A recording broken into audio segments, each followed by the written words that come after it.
For today's video, magluluto tayo ng simpleng pagluluto ng alimango at iba pa. Paki-like na lang at share sa ating video kung nagustuhan mo. At ito na, ihahanda na natin ang shrimp at seashells, crabs, or yung alimango. Oh, guys, kita nyo, ito yung nahuli natin kahapon. Malalaki ito, guys. Ito yung mga nahuli natin at sobrang malalaki. At lulutuin na natin ito. Masarap ito, guys. At ito na po, na-prepare na natin ang ating paglulutuan natin. Excited ako, guys, sa pagluluto ng alimango. At ito na po ang ating mga pangpalasa. Magpapakulo lang tayo ng mantika. Magisa tayo ng bawang. Habang nagigisa po tayo ng bawang, unti-unti na natin ilagay ang ating lulutuin. Nang nailagay na natin ang ating pinakailangan. At kailangan nating mag-antay para sa pagdagdag ng tubig.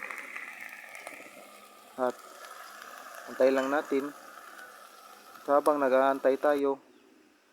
At ito na, guys, nagdagdagan na natin ng tubig. Papakita ko sa inyo.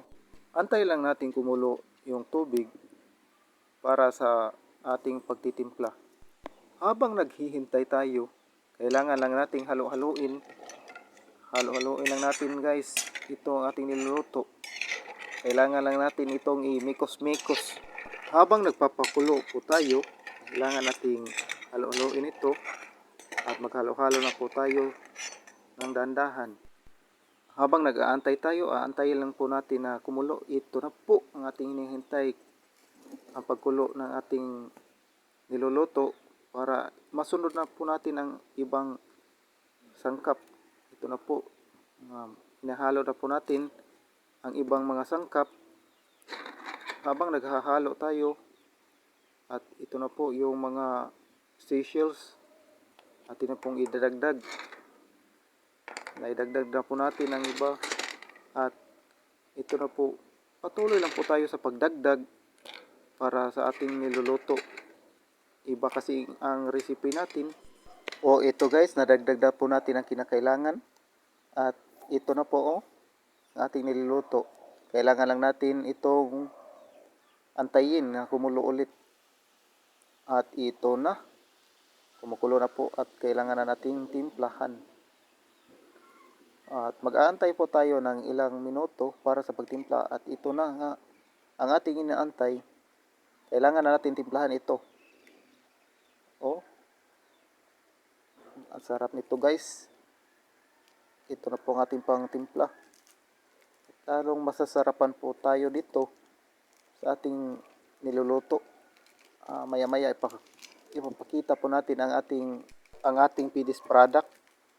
Oh, see, guys, napakasarap po nito, guys. Takam na ako sa pagluluto, guys. Oh, tingnan nyo, oh, ang lasa nito. Para masarap talaga eh. At ipapakita natin ito. Ito na. Dito na natin bubuksan isa-isa. Isa-isahin na natin, guys. Oh, ang sasarap nito, guys. Malalaman nyo po ito. Sobrang sarap. At grabe. Ang lasa. Malasa talaga. Nakaka-hard.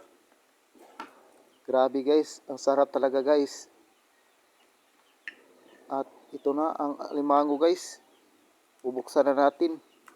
Papakita ko sa inyo ang laman. Oh, sus. Napaka lasa nito.